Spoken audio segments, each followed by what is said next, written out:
අද දිනේ කාලගුණික තත්ත්වය ගත්තම මේ උදේ කාලේ වර්ෂාපතනයේ අතරින් இன்றைய தினம் காலநிலையை எடுத்துக்கொண்டால் இடைக்கிடையே மழை வீழ்ச்சி பதிவாகும். மேல், வடமேல், வடக்கு மாகாணங்களிலும் காலி, மாத்தறை ஆகிய மாவட்டங்களிலும் இடைக்கிடையே மழையுடனான காலநிலை காணப்படும். எனினும் தொடர்ச்சியாக மழை வீழ்ச்சி காணப்படாது. சூரிய வெளிச்சம் காணப்படும். அதற்கு மேலதிகமாக நாட்டின் பெரும்பாலான பகுதிகளில் பிற்பகல் அல்லது மாலை அல்லது இடியுடன் கூடிய மழை பெய்யக்கூடும். நேற்றைய தினமும் சாதாரணமாக 100 மில்லிமீட்டர் வரையிலான மழை வீழ்ச்சி பதிவாகியது. இன்றைய தினமும் மத்திய, சப்ரகமுவ, வடமத்திய, ஊவா, தென் மாகாணங்களில் 50 முதல் 75 மில்லிமீட்டர் வரை மழை வீழ்ச்சி பதிவாகும். தற்காலிகமாக மழையுடன் காற்றும் வீசக்கூடும். தொடர்ச்சியாக மழை வீழ்ச்சி பதிவாகாது. சுமார் 1.5 மணித்தியாலங்கள் வரை பலத்த மழை வீழ்ச்சி காணப்படும். அதன்போது வீட்டில் காணப்படும் இலத்திரநீர் உபகரணங்களை மின் இணைப்புடன் தொடர்படுத்த வேண்டாம். மழையின் போது சமதரைகளில் சஞ்சரிக்க வேண்டாம்.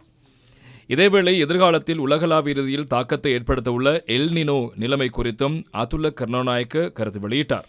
ක්ලයිමට් ඩ්‍රයිව් එකක් තමයි මේ එල් නිනෝ සංසිද්ධිය. එතන මේක මැයි මාසයේ සිට ක්‍රමයෙන් වර්ධනය වෙන ලකුණු පහළ වෙලා තියෙනවා. එතකොට මේකේ உலகளாவிய ரீதியில் காணப்படும் எல் நினோ காலநிலை இது மே மாதத்திலிருந்து கட்டம் கட்டமாக அதிகரிக்கக்கூடிய நிலை உருவாகியுள்ளது. அதற்காக 160% வாய்ப்புகள் உள்ளன. அது இவ்வருட இறுதியில்தான் அதிகரிக்கும். கடந்த வருடங்களோடு ஒப்பிடும்போது ஒவ்வொரு பருவத்திலும் மாறுபட்ட பாதிப்புகளை ஏற்படுத்தும். மே மாதம் மற்றும் ஜூன் மாதங்களில் சாதாரண மழை வீழ்ச்சி காணப்படும். அந்த நிலை கட்டம் கட்டமாக அதிகரித்து 15ஆம் தேதியின் பின்னர் அதிக வெப்பமான காலநிலை மாறுபடும்.